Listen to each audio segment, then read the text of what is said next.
السلام علیکم ورحمۃ اللہ وبرکاتہ۔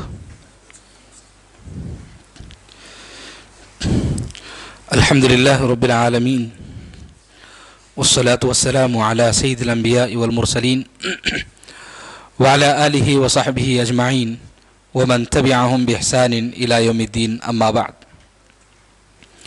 اعوذ باللہ من الشیطان الرجیم، بسم اللہ الرحمن الرحیم۔ قال ألم أقل لك إنك لن تستطيع معي صبرا قال إن سألتك عن شيء بعدها فلا تصاحبني قد بلغت من لدني عذرا۔ سورۃ الکہف ہم نے کل شروع کی تھی۔ الحمدللہ آج کی تراویح میں ہم نے سورہ کہف مکمل کیا، اور اس کے بعد سورہ مریم اور سورہ طٰہٰ، ان دونوں سورتوں کو بھی ہم نے مکمل کیا۔ تو سورہ کہف میں کچھ اللہ رب العالمین نے بعض واقعات کا تذکرہ فرمایا، ان میں سے بعض جو ہے الحمدللہ ہم نے مکمل کیا کل کے درس میں۔ تو اس میں دو اور انوکھے واقعات کا اللہ رب العالمین نے تذکرہ فرمایا۔ ایک تو موسیٰ علیہ السلام اور خضر علیہ السلام کا جو ہے تذکرہ فرمایا۔ ان دونوں کے جو واقعہ ہے تقریباً سب جانتے ہیں کہ ان دونوں مل کر کے سفر کیے، اور سفر کے دوران جو کچھ بھی ہوا، مختلف جگہوں پر انہیں جانا ہوا اور سوالات وغیرہ یہ ساری چیزیں ہوئی۔ اس واقعے سے میں بس ایک بات بتا کر آگے بڑھ جاتا ہوں، وہ یہ ہے کہ یہ سفر کی شروعات جو ہوئی وہ یہ کہ موسیٰ علیہ السلام اپنے لوگوں کو خطبہ دے رہے تھے۔ خطبے کے دوران کسی نے پوچھا کہ اے موسیٰ، کیا آپ سے بھی زیادہ کوئی علم والا ہے اس دنیا میں؟ تو موسیٰ علیہ السلام نے سمجھا کہ میں اللہ کا ایک نبی ہوں، میں اللہ کا رسول ہوں، تو بھلا مجھ سے زیادہ کون علم والا ہو سکتا ہے دنیا میں؟ تو یہ سمجھ کر موسیٰ علیہ السلام نے جواب دیا کہ نہیں، مجھ سے زیادہ کوئی علم والا نہیں ہوگا۔ تو اللہ رب العالمین نے کہا کہ نہیں، آپ سے بھی زیادہ دنیا میں علم رکھنے والے دوسرے لوگ موجود ہیں۔ تو موسیٰ علیہ السلام نے اللہ رب العالمین سے درخواست کی کہ اے اللہ، میں اس آدمی سے ملنا چاہتا ہوں، ایسے لوگوں سے ملنا چاہتا ہوں جو مجھ سے زیادہ علم رکھتے ہیں۔ چنانچہ اللہ رب العالمین نے خضر سے ملایا، یہ سارا واقعہ چلا۔ تو اس واقعے سے ہمیں ایک سیکھنے کی ایک چیز ہے، وہ یہ کہ علم کبھی رکتا نہیں اور علم کبھی ختم ہوتا نہیں۔ عام طور پر ہم سمجھتے ہیں کہ ہم نے کچھ پڑھ لیا، کچھ جان لیا، تو بہت کچھ سمجھ لیا اور بہت کچھ پڑھ لیا اور بہت کچھ علم ہمارے پاس ہے، سمجھتے ہیں۔ ایسا نہیں ہے۔ علم ہم کتنا بھی اس کے اندر جاتے رہیں گے، کتنا بھی ہم اس سے سیکھتے رہیں گے، یہ علم جو ہے ختم نہیں ہوتا ہے۔ تو ہر مسلمان کو چاہیے کہ وہ ہر دن کچھ نہ کچھ سیکھنے کی کوشش کرے، کچھ نہ کچھ علم حاصل کرنے کی کوشش کرے۔ دنیاوی تعلیم تو ہمارے پاس بہت ہے، ہم سیکھتے رہتے ہیں، لیکن دینی علوم میں بھی خصوصی طور پر کچھ قرآن کے بارے میں، کچھ احادیث، کچھ فقہ کے احکام، یا پھر جو کچھ بھی باتیں قرآن مجید میں اللہ رب العالمین نے گہرائی سے بتائی ہیں، ان ساری باتوں کو ہر دن کچھ نہ کچھ سیکھنے کی کوشش کرنا چاہیے۔